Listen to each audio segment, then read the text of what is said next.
Во првите денови и недели после ваков трагичен настан, пожелно е да си ги искажат своите чувства и да не ги потиснуваат.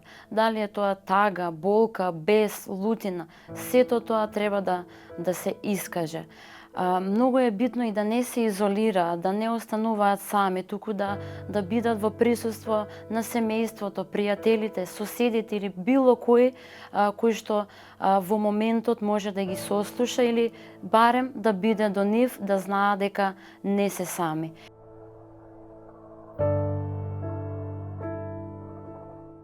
Пожарот, односно несреќата која што се случи во изминативе неколку дена, не само што ги погоди децата, нивните родители, ги погоди воопшто сите родители во Македонија и општеството и заедницата. Во моменти кога нешто било присутно и се губи за неколку минути, остава толку длабока тага и толку голема болка каде се поставуваат прашањата што сега понатаму, што да се прави. Ова што во моментот се случува е всушност психосоцијална траума кое што ги руши сите можности да индивидуата ја замисли иднината понатака. Меѓутоа, трауматските искуства нема исто да влијаат на сите луѓе. Секој човек различно се преживува. Кога имаме психосоцијална траума, тоа после нејзе секогаш следи психосоцијален одговор, односно сите оние активности, сите оние акции кои што се превземаат за да се врати индивидуата во баланс, всушност е психосоцијален одговор.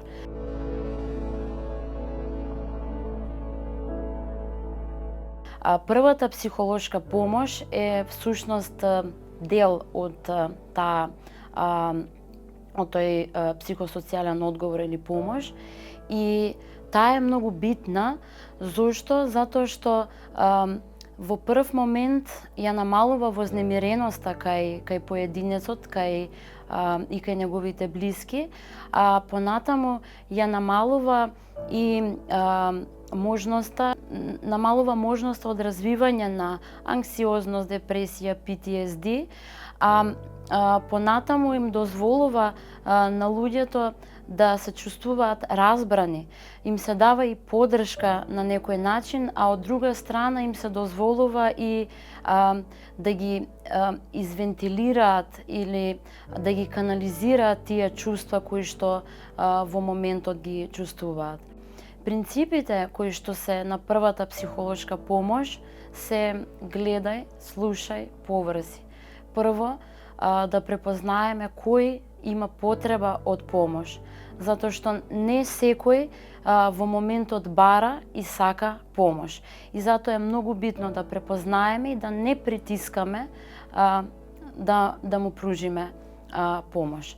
Откако ќе се препознае кој има потреба од помош, активното слушање е вториот принцип, односно да се слушнат кои се грижите, кои се потребите во моментот, какви се чувствата што ги има личност, индивидуата во моментот и што во моментот му е потребно. За да на крај, со третиот принцип, поврзи сите оние потреби што ги има човекот, ги препознаеме и го поврземе со блиски, со пријатели и со институции кои што би му дале особено професионална помош и социјална поддршка.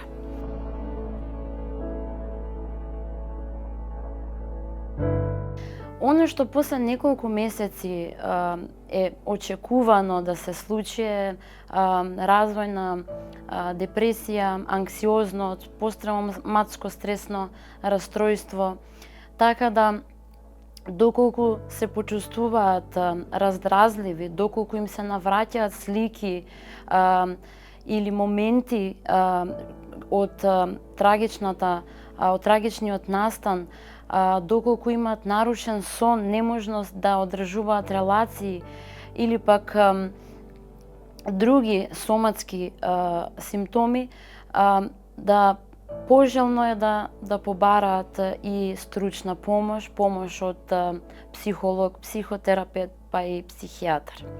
Процесот на закрепнување е долг и макотрпен. Лицата кои што поминале низ ова не мора да поминуваат сами, барањето на помош е знак на сила, а не на слабост.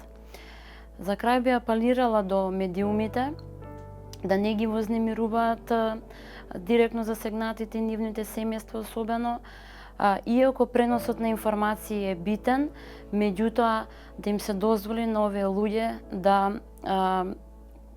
тагуваат на мера, да тагуваат на раат. Од друга страна, би апелирала до општеството да внимаваат на информациите кои што ги читат, затоа што голем дел од нив може да бидат и дезинформации, а секоја дезинформација може да придонесе до ескалација на ситуацијата.